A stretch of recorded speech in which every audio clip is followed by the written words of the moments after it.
Hey everybody, welcome to the stream. I'm Father Roderick. Good morning. Well, it's morning for me. Feels really early, by the way. Oh my gosh. I went to bed so late.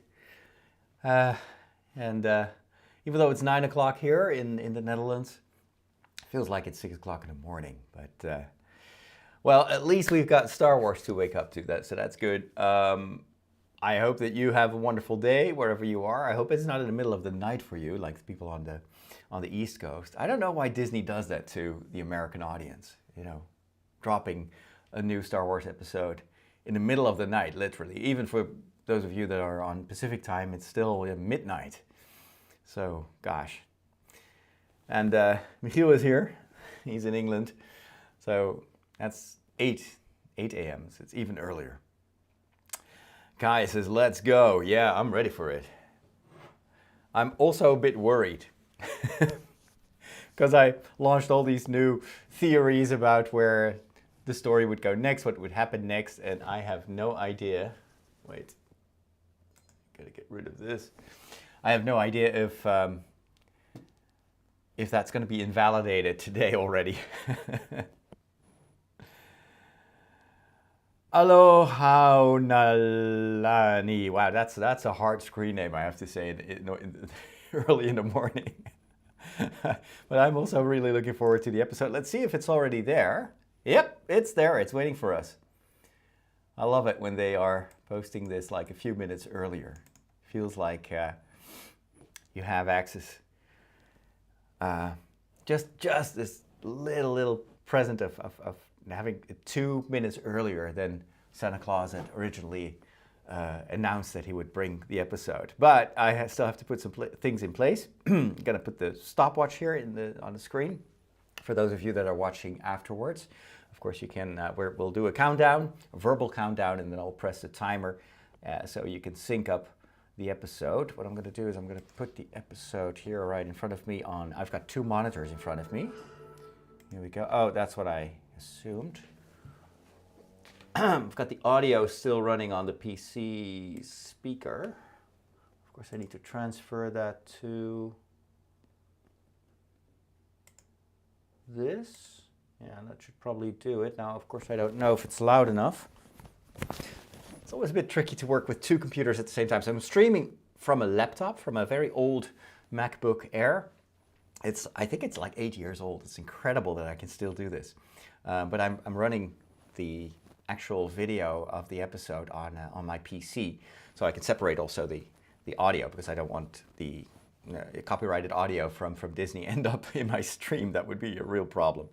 Hey Oliver, good evening from San Francisco. So wow, it's late at night, but I'm happy that you can join us anyway. And for Whiskey, he's in Australia, or he or she actually, I don't know. What time is it over there in Australia? Now we've got Striking Talon. Good evening. Also from Down Under. Well, it's good to see you all. I miss you. I so want to go back to Australia and New Zealand.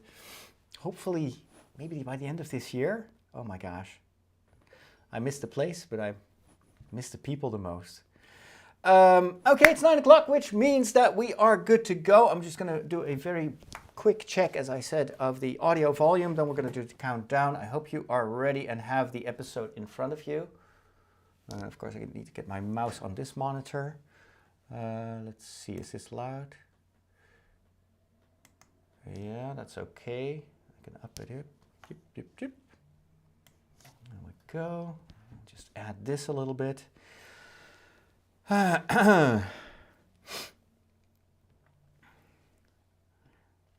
All right. Well, let's do the countdown. Oh my gosh, I am so curious, excited, and a little bit afraid of what we're going to see. I hope we're not going to get any more bright-colored scooter chases. Hey, Williams, Rodriguez, and Paul in Queensland, 8 p.m. Well, that's actually a wonderful time to be online for Star Wars. That would be the perfect time. Oh, wow. All right, let's enjoy this. Are you all ready? I'm going to start the timer. And we're going to count down from 5, 4, 3, 2, 1, go. Disney logo.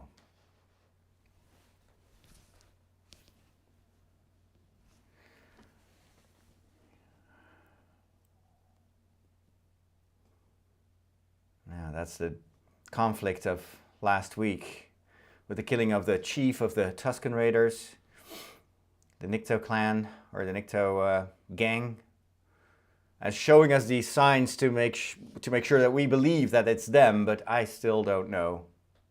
May have been the Pike Syndicate. Oh, I didn't see yet a tear in his eye.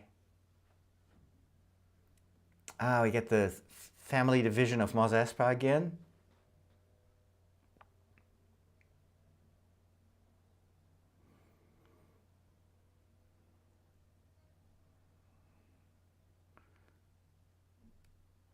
I said, these kids have no work. How do they pay for those scooters? Ah, we got Black Chrysanthemum again. And then we see still some pretty good fighting of the kids. And here, of course, is the Rancor. This might confirm my theory. Our tribute to you. This has to be a Trojan horse. Don't work for Scuggles.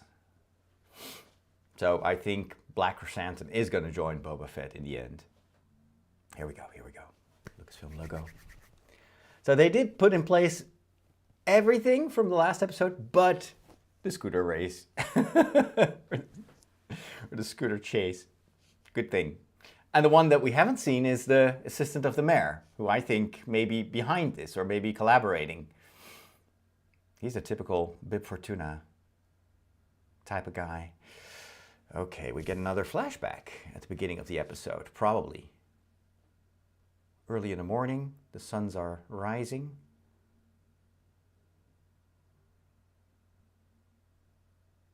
How doesn't he get water in his nose, by the way? Yeah. I bet you we're going back to that traumatic scene. Still riding the Bantha. I love that they did this practical head.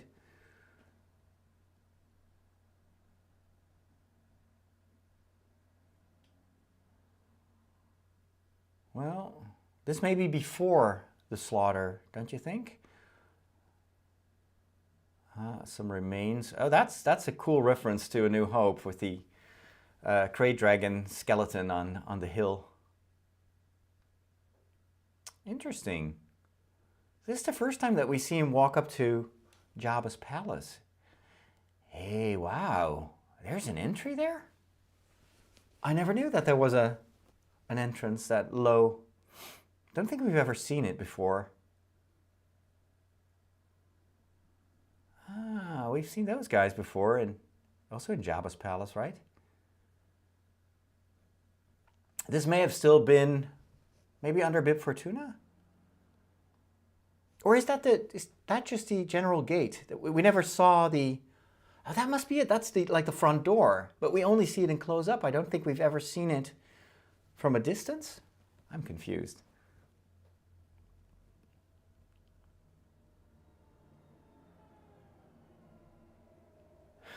He talks to his Bantha as a horse rider would talk to his horse.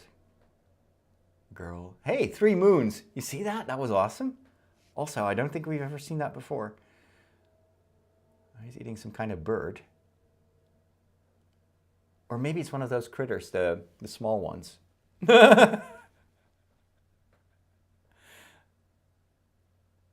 This is the first time that we've seen a Bantha's mouth. He's wagging his tail. I love it. Because, of course, the Banthas used to be elephants with a prosthetica. So they could never open the mouth. But here, now, of course, because this is a practical Bantha, they can do that. I love it. Ooh, what's that? An explosion.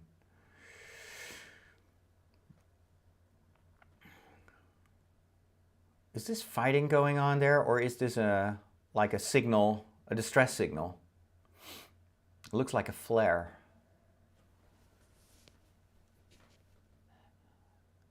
I wonder why he's riding a Bantha. Maybe it's just because there's no speeder available to him, but it seems like the slowest way to move around on Tatooine. This is filmed with a technique called day for night. So it's filmed during daylight, but then in post-production, they tone it down, they make it darker. Oh, this is the scene from The Mandalorian. This is where he meets Fennec. Did you hear the spurs on his boots? That's it. This is how they met. Of course we were going to see that. And the actress actually thought that she died there. She would never come back to the series. Oh, that is cool. That is nice to have this connection with the Mandalorian. I totally forgot about that. And it makes sense. Of course, he wasn't yet in the palace because we see him on the throne at the end of the season. Oh, wow, they're really nicely filling in the blanks. Oh, so this is going to center on his relationship with Fennec. Oh, more speeder bikes. No. More enhanced kids. Oh, that is crazy. One wears like the Star Wars equivalent of Google Glass. And they're playing like contemporary music, I assume. Those glasses, oh man, I don't know if that works in the Star Wars universe, but oh well. Yeah, there's some Arabesh graffiti on the walls. These kids are even more Borg than the previous group. Okay, this must be the local tattoo parlor. Oh man, seriously. Oh, another Matrix type of implant. Oh, so instead of tattoos, they get implants. That's basically it. Okay, that's a good idea. So it's something that kids do. It's probably frowned upon by the adults in the Star Wars universe. Ah, aren't you a little old to be here? I love that.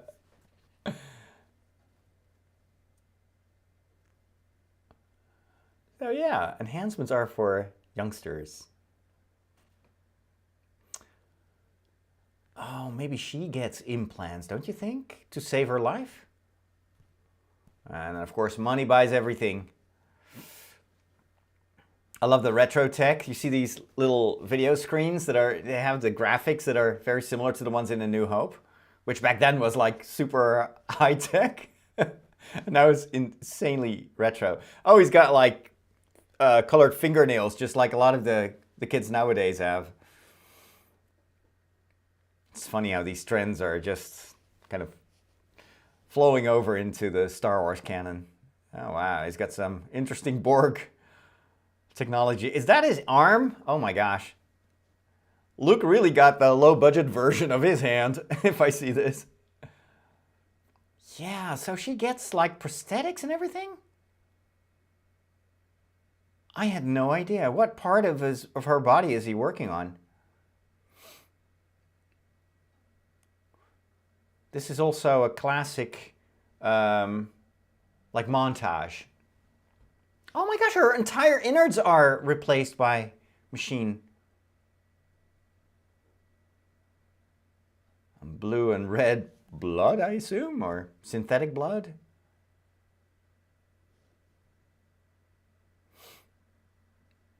She's gonna get a transparent belly? Wow, this was weird. I didn't see that coming. Oh my gosh, it's not covered up. She's got that machinery inside of her. It's visible.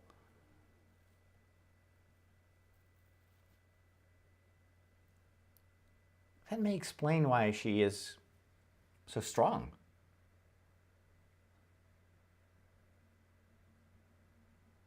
Wow, I love this shot. It's the same scene that they built for The Mandalorian, but they broadened it even more. It looks much wider than in The Mandalorian. Oh, amazing. Hey, Mike. Hello there. Welcome to the stream. We're watching the the new episode of Boba Fett. What did you do to me? It's called a mod parlor instead of a tattoo parlor. Wow, so she was actually going to die. He did save her life. Another black melon. I'm pretty sure this is going to be on sale in Disney World in the Star Wars section. I wonder what it tastes like. It's like the blue milk of Boba Fett. So it's an acquired taste, apparently. Okay, so they're not going to sell it at Disney World. Master Assassin Fennec Shand. He knows her. He's kind of labeling her as if he's still a bounty hunter. There you go, I don't want money. He's done with being a bounty hunter. He wants her loyalty.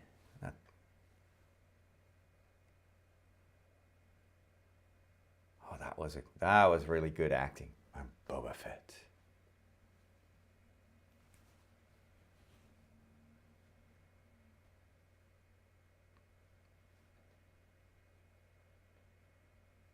Ah, they've got a common denominator. Left for Dead. And they get a chance, another chance.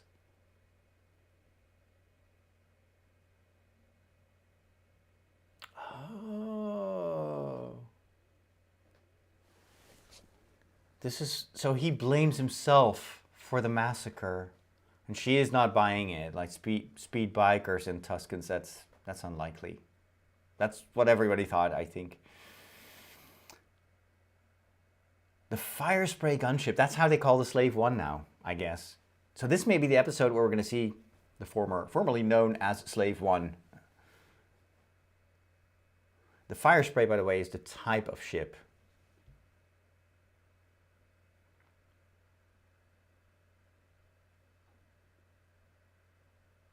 So Bib Fortuna has taken the ship. Interesting. Makes sense. And maybe that's why we see that entrance to the palace. That's where the ship is going to fly from at one point. Without armor, I'm less persuasive.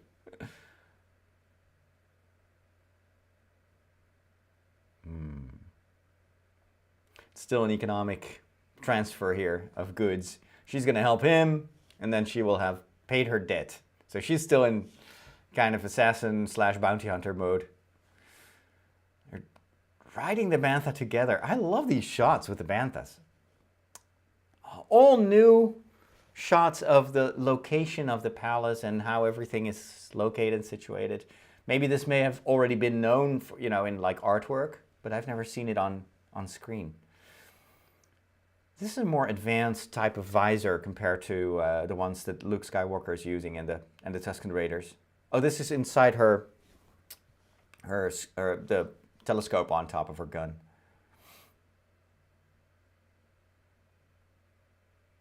Ah, she's got nice, dangerous technology there. Ooh, look at that. It's a miniature drone.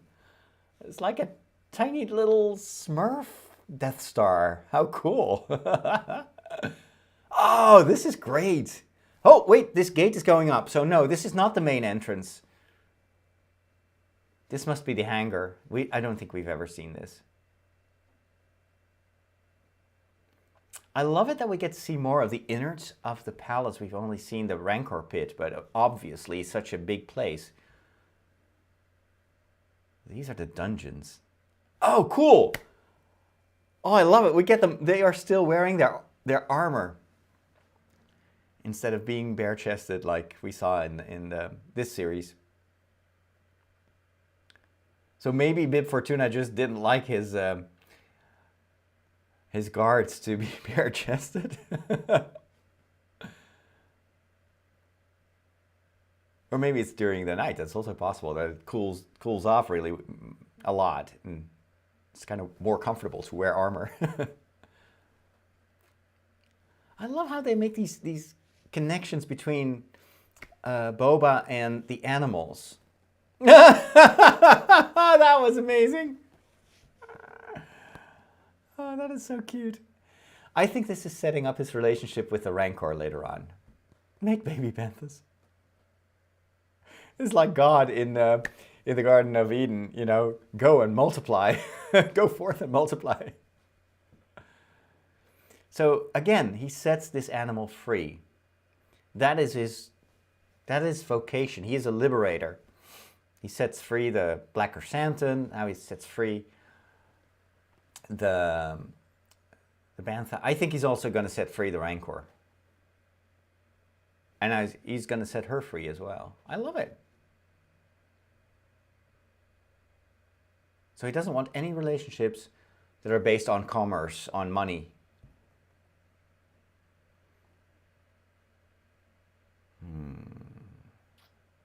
Gotra?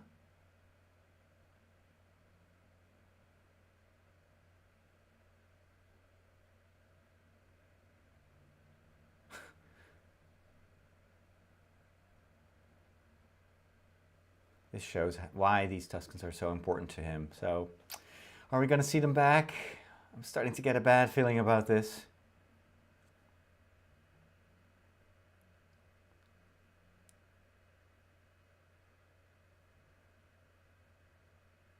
I'm amazed that these events of the massacre of the Tuskens took place during the timeline of the Mandalorian.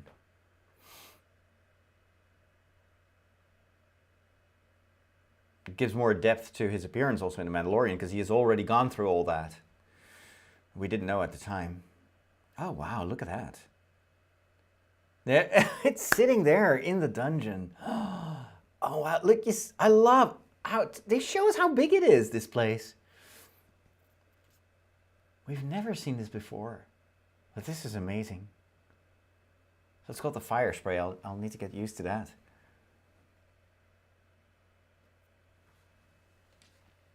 So this is it's turning into a heist episode.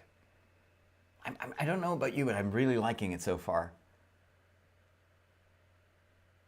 And the sets are just amazing. Everything is so big. You get the rats again. Oh, they're going through the Rancor entrance.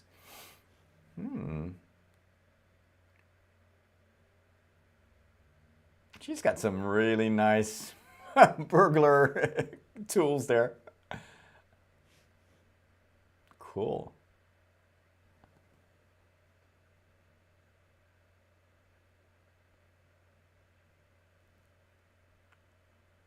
So we're going to have a much longer episode today, apparently, according to the chat room. That's nice, because last week was way too short. Seriously. The kitchen! I love it!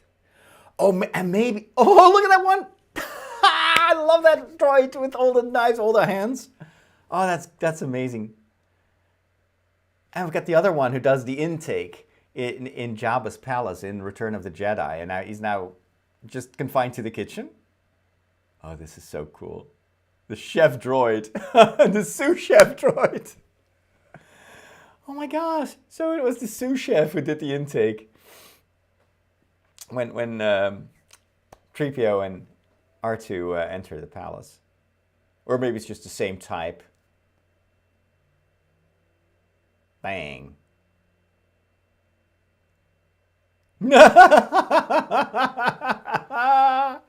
Oh, that is brilliant. Is that a practical droid? Oh, this is so cool. Yes. Oh my gosh. Oh, this is hilarious. I wonder if he took those droids in his own kitchen, because we've seen this huge meal last week. And I was wondering who made it. Oh, a Leptroid. Fully animated, that's new. He's apparently just catching rats. Oh my gosh. Yes, indeed. Michiel says this is like the kitchen version of Grievous in attacking style. Oh, and it runs like a cat. I love this droid. I want to have one of these droids. Oh, this is my favorite droid design so far.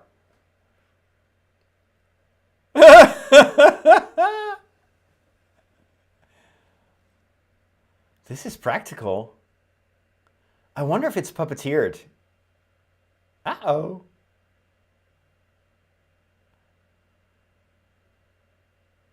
This is a puppet. Amazing. He turns himself down.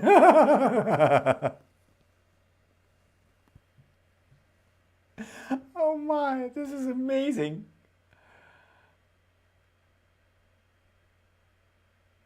I love those droids. This is a Lego set. I'll tell you that. Wow. Oh, there it is. There she is. Oh, and it's in a bad state. Look at all the paint has come off. He's got tears in his eyes seeing his ship. Also reminds him, of course, of his past, his broken past. Got the Gamorrean guards again. They're really so much more, alive, more dynamic than in previous movies. Oh, we got some fighting.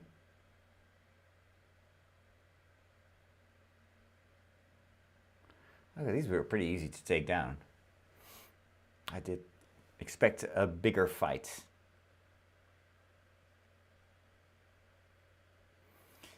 And now all hell breaks loose. Here are the regular guards.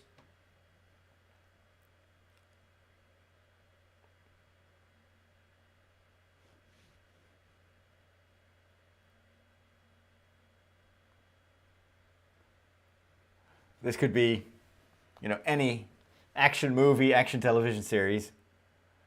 Choreography here is very classic. Although she's a really good sharpshooter. Oh, wow.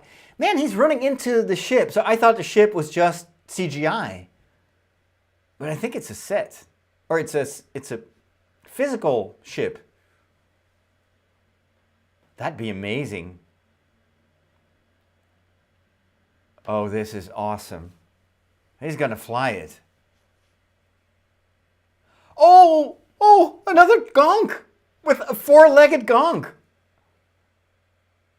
Oh, did we ever see that one before? A four-legged gonk droid? I don't think so. Oh, man. That music is also like super intense.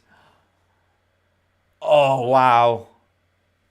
Oh, I love this. I love this. I love this. I love this. Oh, yes. Yes. Yes. Oh, wow. Oh, this is so cool. It's also reminiscent of some of these escape scenes with the Millennium Falcon. Ooh, some Earth swearing here.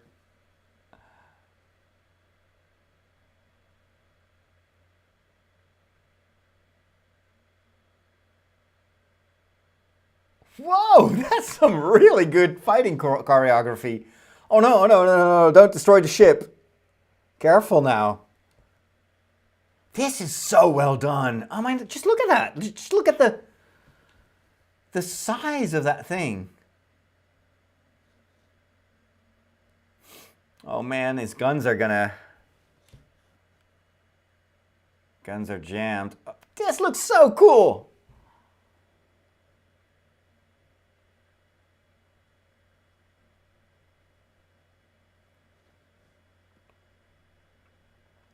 Whoa, seriously, that fighting is amazing.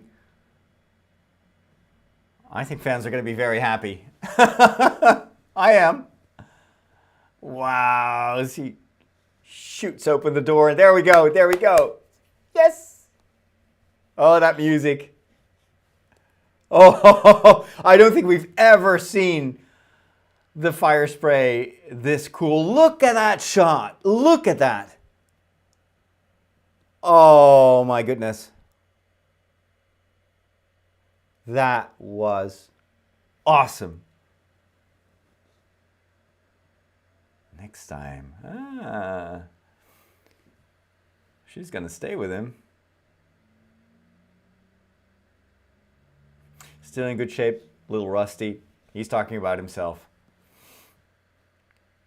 Ah, they're mentioning Mos Eisley again?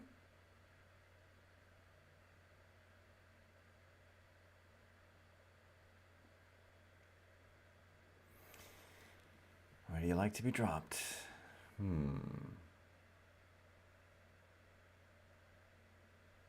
Yeah, she's gonna stick around.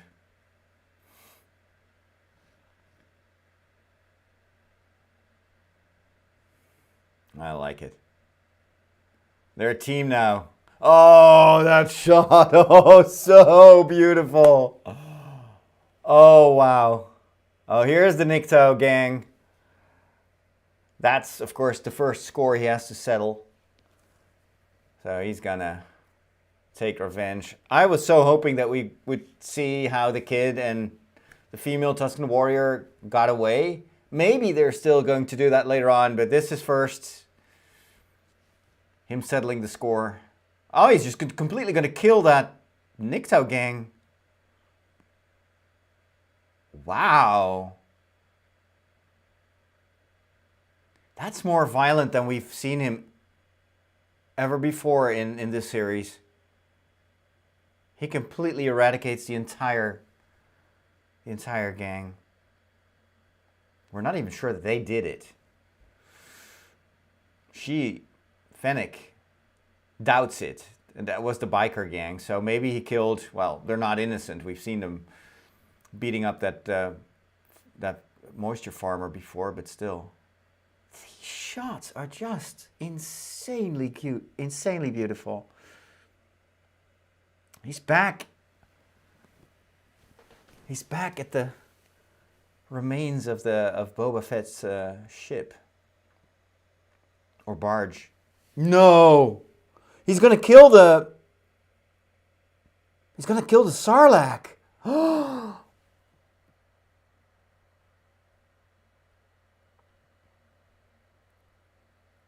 no, he's going back for the armor. Wow. And Beskar, of course, survives it. It all ties together. It makes so much sense, like a stormtrooper costume would be consumed. This is the most amazing shot ever! And it's the belly of the beast. This is a mythological theme. It's always part of Star Wars. So he needs to enter the belly of the beast to retrieve the treasure or something like that. Oh, we're going to get a shock here. Sarlacc is not dead. I don't believe it. He's just hovering above it, I assume? Yeah, he's gonna... Hold on to your seats. Music dies down. Here it comes. Yeah, there you go. There you go. Ah, I knew it! Oh, I told you so. Classic. And they've integrated the beak that nobody liked from the special editions, but here it looks actually more convincing. Oh, wow. If only George Lucas could have had this kind of CGI technology. And this is a TV show that we're watching. This looks better than anything we've seen before in the movies. Wow.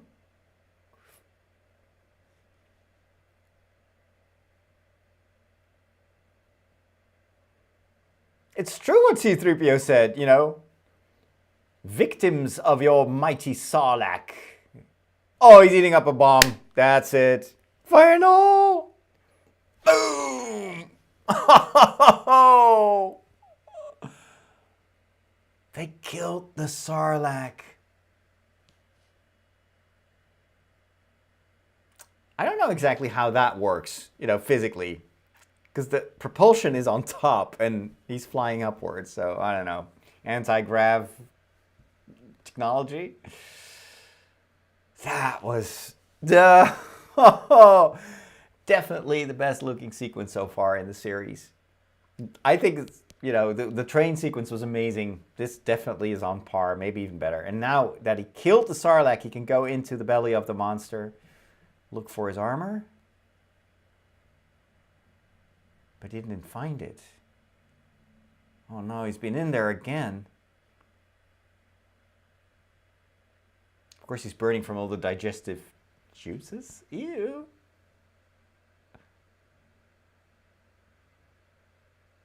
She's very motherly here, don't you think?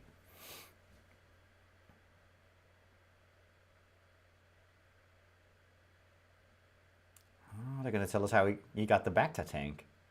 It's maybe just in the palace. Maybe it's just something Bib Fortuna has lying around. These visuals are really the best I've seen so far. Of course, the ship helps.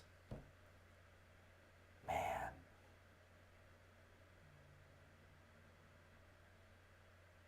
Look at this.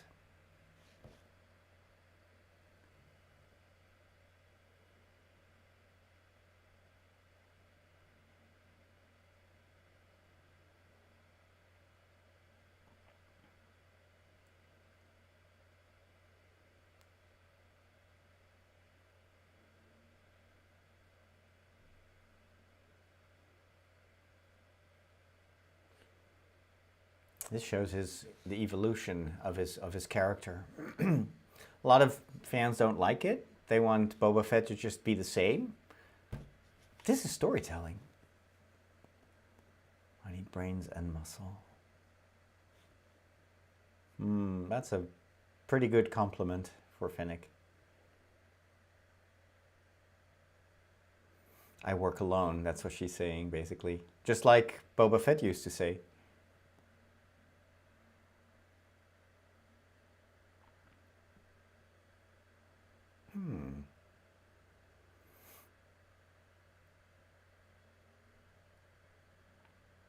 So basically he's offering her his life as a guarantee. She calls it soft. She is yet to discover that that is what life is about. Make me strong, there you go. That's pure wisdom here.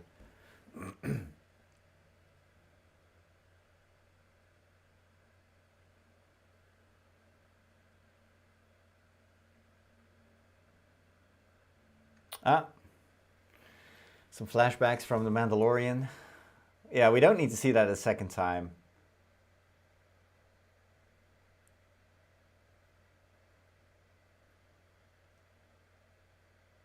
Yeah, this was such a cool scene in The Mandalorian. I never thought. And he's opening his eyes, so this is like, I know who I am. I'm done healing in a way. This is another nice symbolic moment. We got the droids dressing him. It's almost as if his flashback arc is finished now. You see, you're completely healed. So this is going to be the last time we get these flashbacks. Scars on the inside take longer. Yeah.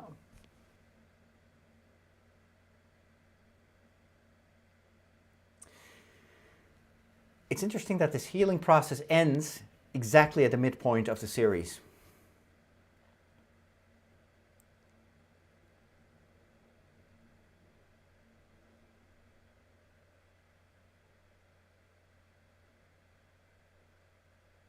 Power hates a vacuum. That's why he wants to be in charge. We're back at the sanctuary.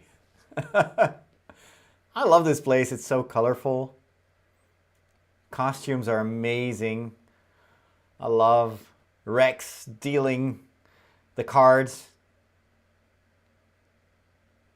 Oh, there he is, Black Crescent, and I knew he was going to be back. He's a bit frustrated there, yes. That costume is so good.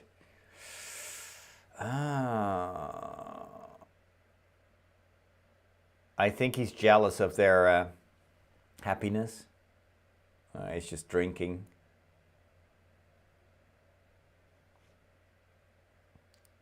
Had some pretty good Wookiee acting, I have to say. Oh yeah, and of course they hate each other, right? These two species have always been at war, but this is. Oh man, he's just starting a fight like that. Boba Fett just walks in, and is like, dude.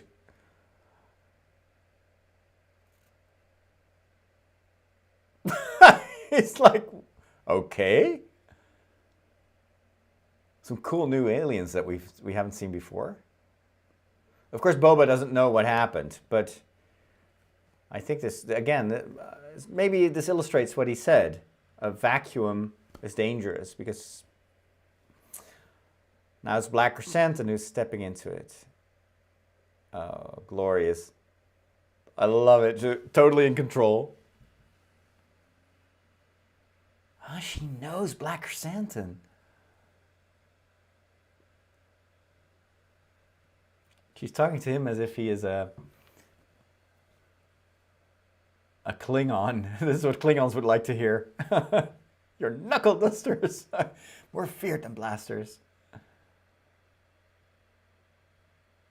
Look at that costume. Just unbelievably well done. These Trandoshans, they're going to team up with Boba.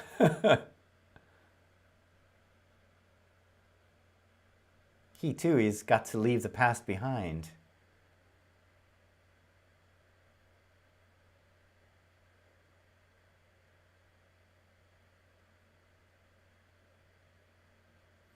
She's gonna domesticate this Wookiee?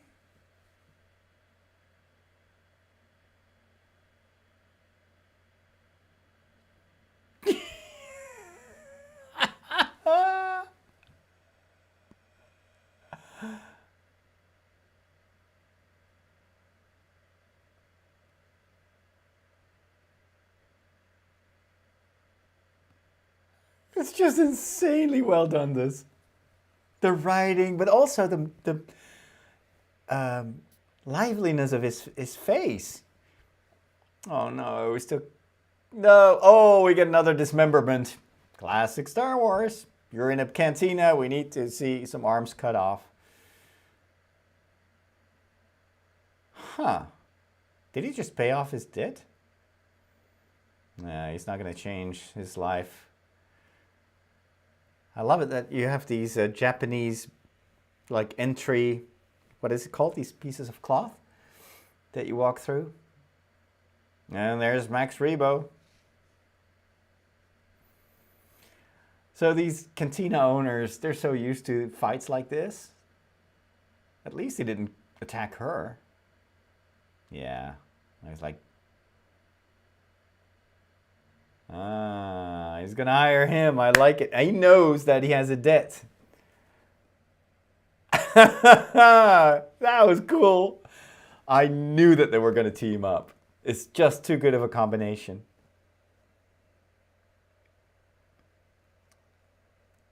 This is that famous scene that we saw in the trailers.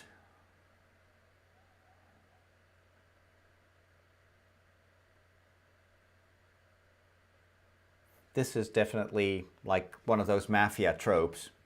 All these different local leaders have to get together and accept basically Boba Fett as the guy in charge, the Godfather, basically. The Boba Father.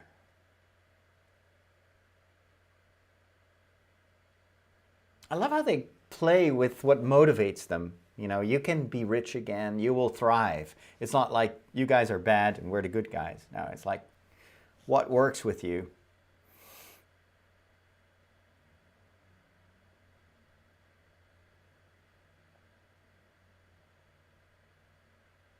Interesting. So it's live and let live. You see, a proposal you can't refuse.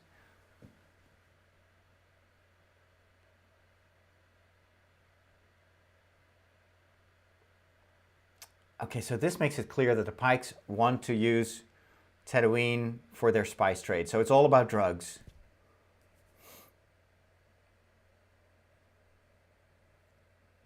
And they are making money off the spice trading. So he needs to find something that is more valuable to them. That's going to be hard. This may be where the Wookiee arrives, don't you think? Oh no, it's the Rancor. No!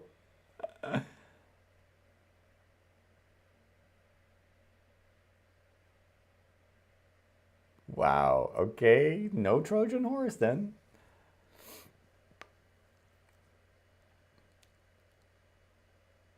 Wow.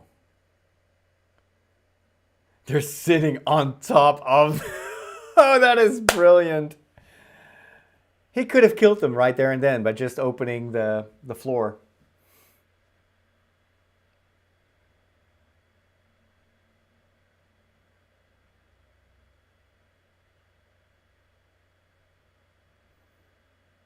This is strong. Of course, he unites the local tribes, families against the foreign enemy. But they still benefit from the Pike, so it doesn't make sense for them to join him.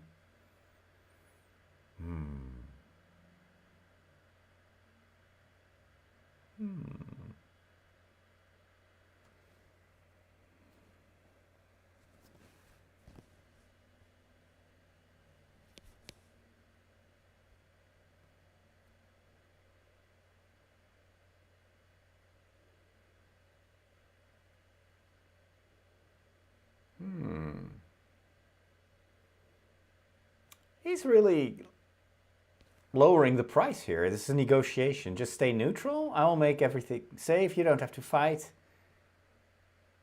Yeah, this is kind of mimicking the relationship with Fennec. So it's a negotiation, and ultimately she decides out of free will to stay. And maybe that's what he's trying here too. Same tactic. You know, he tries to kind of lower the threshold, and then maybe they themselves will see the benefits of that and join him out of free will, which of course is much stronger than if you just pay them to do that. I still wonder though why it's beneficial for them that the streets of Mos Espa are safe. Is that just because of the attack on the spice train and they realize what, unrest can be bad for commerce, just like the Hutts say? By the way, where are the Hutts? Are they really gone? See, it plays with their self-interest. Look at the interior of that room there behind him. The beautiful mosaics on the ceiling. The set design is amazing.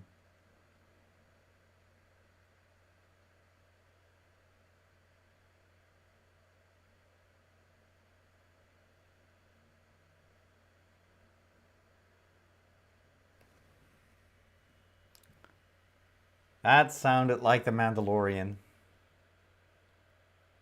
Yeah, it's the theme of The Mandalorian. Da-da-dum, ta-dum. Oh, awesome. Yes. Oh, wow. Really nice story arc. We get to see this cool artwork again. That attack on the biker gang was pretty gruesome. I did not expect that, actually.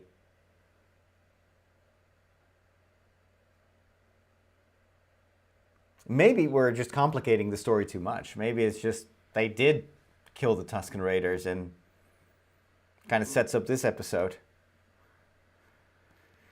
Yeah, the tattoo parlor. They're introducing a really interesting set of new environments that we've never seen before.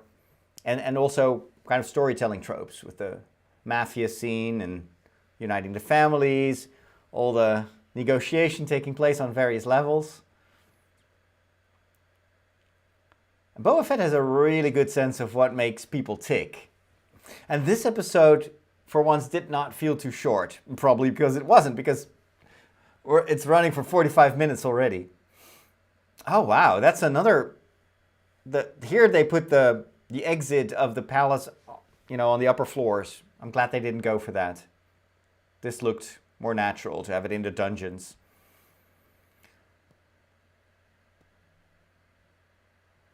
The Sarlacc pit scene was the highlight of this episode for me. Everything with the fire spray ship was amazing. That final painting, by the way, I want to have that on my wall. Boba Fett in his full costume standing in front of his old ship. Oh, wow. Gosh, everything was great here. I really think that last week's episode was just a fluke in a certain way. I mean, I still loved what they did story-wise, but it was the only episode where I give it a 7 out of 10, and this one, again, is like a 8 or 9 out of 10.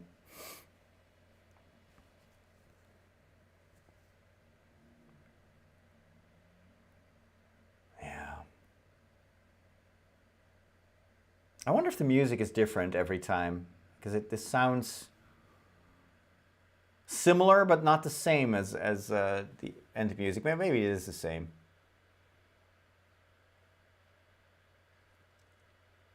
Look at all these special effects people. It's crazy how many people are working on this. But if you see the quality of not just like the big action scenes, but also these establishing shots, they went way beyond what we've seen in The Mandalorian. So the set enhancement in combination with the LED, what's called the stagecraft technology, I think they've gotten better at using what they film inside the stagecraft with the screens, and then enhancing it with further CGI, and it's flawless. And yeah, it's amazing. Hey, interesting. There is I'm looking at what is this artwork? But this is what Disney is proposing me to watch next. It's called Under the Helmet: The Legacy of Boba Fett. So that's a documentary about the character of Boba Fett. Really good episode, says Michiel. I agree. Good pacing. Yes. I love that this one didn't end like really already finished like last week. That was frustrating. Kai gives it a 7 out of 10 because it showed the colorful bikes. Wow, that's a bit harsh, don't you think? Hello there, Jav. I'm sorry you missed the live chat, but you can always kind of rewatch it and sync with me. Absolutely amazing episode, says Trixie. 9 out of 10. I'm still trying to get used to this modern beat music. Yeah, I don't mind. It feels very much like The Mandalorian. I just associate it with this kind of storytelling. I think, yeah, the new music, that's true. The kind of the modern music that we hear with the kids, that is always a bit risky to do that because it will, get outdated very quickly. But George Lucas wasn't, shying away from that kind of stuff in the original trilogy either. So Oliver loved a lot of things in this episode, much better than last week.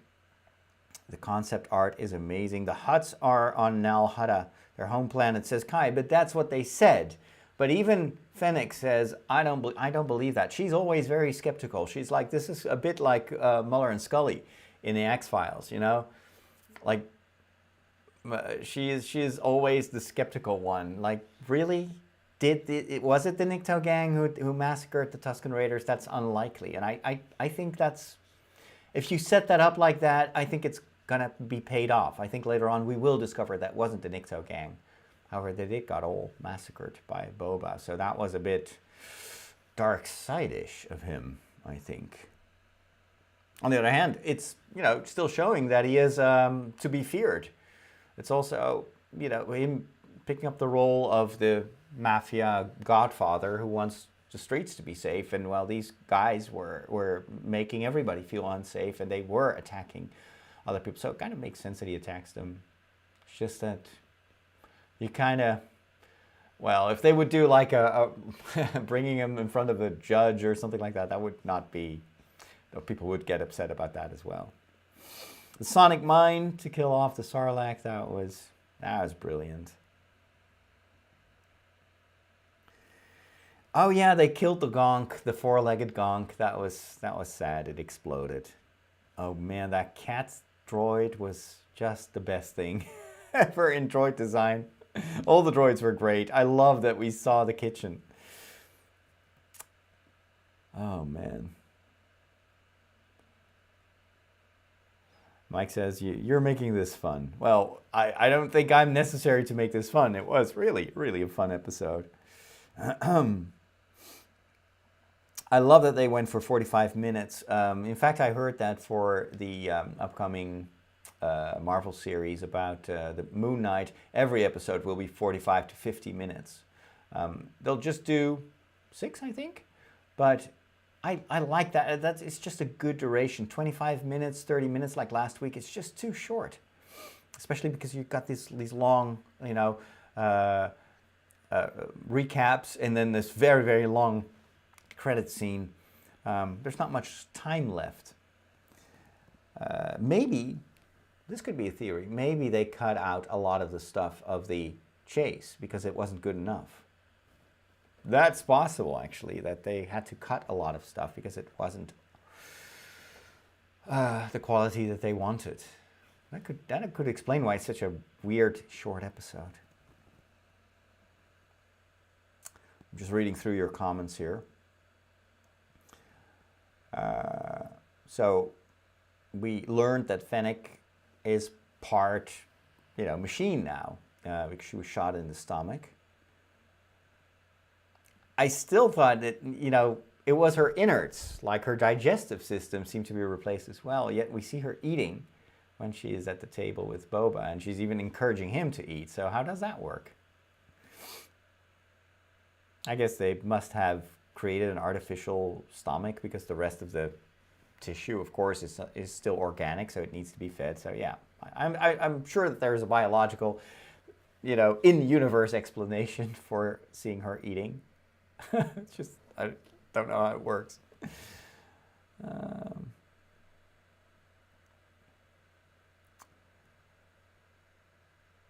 I wish they had the laser tattoos from Starship Troopers.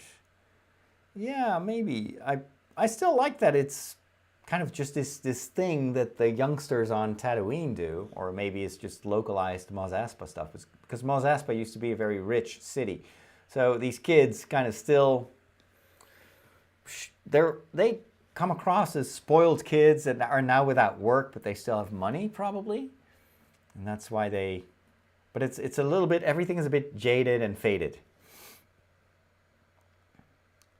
So I hope everyone is still awake over there in the US. It must be getting late for you, so I'm not going to make this too long. For those of you that are watching us from Australia, I'm so happy to see you here. That's one of the advantages of doing a live stream in the morning, that I can connect with the other part of the world. And of course, well, there are a lot of ties between Star Wars and Australia and New Zealand. Amazing. All right, let me see your last comments, and then we're going to start to wrap things up, and I'm going to record my spoiler-free reaction. Brings more story to Boba, so we're not kept in the dark on what happened after the Sarlacc pit. Yes. Yeah. Flashback scenes. Some people are annoyed with them, but that's because a lot of people they just want action. Their whole concept of what this series would be is a totally... I mean, I understand it, but this is so much better. Storytelling-wise, this is how you do world building. And what some Star Wars fans want is just a rehash of what was done before. And then they would probably complain about that as much as they complain now. If you want to complain, there's always something to find. But I think that this is mature, quality storytelling. This will outlast The Hands of Time. This is a story that is quite timeless. You can watch this 10 years from now, it would still work exactly the same. Whereas if you do, you know, like fighting, and it will become superficial and kind of run of the mill. It's kind of one of the sad things, that because of this incredible growth of television series on multiple platforms, a lot of these action series are becoming so standard, and you know what you get, and it's boring. What makes a story compelling is when people change, because then you can mirror your own life to what you see on the screen. You can learn from Boba Fett's story arc and apply that to yourself. Maybe it's because I'm a bit older than a lot of those Star Wars fans that are complaining, but a lot of the themes that I see in this story are things that are gonna happen in your life as well. You're gonna have to deal with the same type of disappointments and struggles, and you know, start anew moments in your life, alliances, trying to figure out what your role and your vocation is. You could say that the Sarlacc pit is in a way like an in-universe version of a midlife crisis, and then, you know, the new Boba Fett is not like he was in his youth, and that's good. That's how people evolve. Maybe these annoyed Star Wars fans will appreciate this when they're older, just like I started to appreciate certain aspects of Star Wars that I didn't even notice when I was a kid. That's, I think, what makes Star Wars so multi-layered. But I wish that people wouldn't be so demanding or like entitled. Just take it as it is, and try to find what's good in it. That will teach you to appreciate these stories. You will evolve yourself if you try to understand what the writers are trying to tell you. But I guess it's also a bit the current times where people are just feel entitled to almost anything now. But that's not how the Force works. Sound like old ham.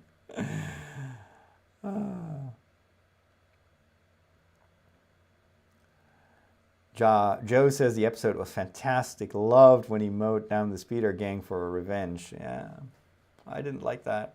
It was a little bit too violent for me, but oh well. Loved the very end. You heard Mandalorian's theme. Yes, that was great. That was really great. As long as the story doesn't have colorful mopeds. I have nothing against colorful mopeds. They're cool. Just don't try to do a chase scene with those. That's not working. If you do it not with physical props on set. But I guess it's just something they planned, and they were just, this is also what happens in the creative process. You have this idea, you think it's going to be awesome, we're going to do this practical, the fans will love it.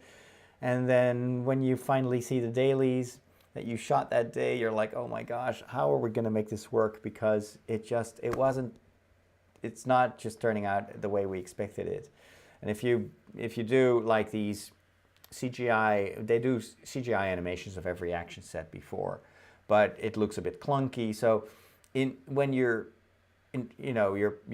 hiring ILM to kind of make that look cool, what you did in previs, then you know that you're going to get something cool. But if you film everything on set practically, and you have all these moving parts, and there's only so much you can do speed-wise on a real set. So I think that they just didn't they didn't think of that, probably.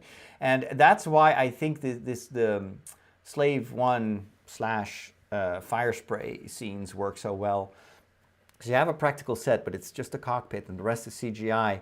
And the monster is probably also CGI. But you can do this nice blend, and it looks very powerful, as long as, you see these speeder bikes, and then the ship, Boba Fett's ship, going after them. That's all CGI, so you can just generate immense speed visually, and that's why it looks so cool. The train, same thing. A lot of those train sequences were, of course, completely CGI, and you can do so much more with that, and it looks so realistic. Kai says, I think this show's perfect if you want to be a team builder or a politician. I agree. Yeah, there's a lot of wisdom in this episode. Maybe I should make a list, instead of doing like a review of all the Easter eggs, and lots of other YouTubers do that way better than I don't have the time, but maybe I can just write down a couple of these moments where there's true wisdom in this episode, because yeah, there are some life lessons in this, and that makes it for me a very compelling story. Plus, hey, Sarlacc pit. Amazing. All right, ladies and gentlemen, thank you so much for joining me today. Have a wonderful rest of your day, evening, night, morning, and I hope you will stay subscribed. Give this, before you go, give this particular stream a like, because that helps. It just triggers YouTube to connect me with other Star Wars fans, and it's going really well lately. Because I'm putting out more Star Wars related content, but every time there's interaction around anything that's Star Wars related, new people are coming in and are joining the community, and that's what I do this for.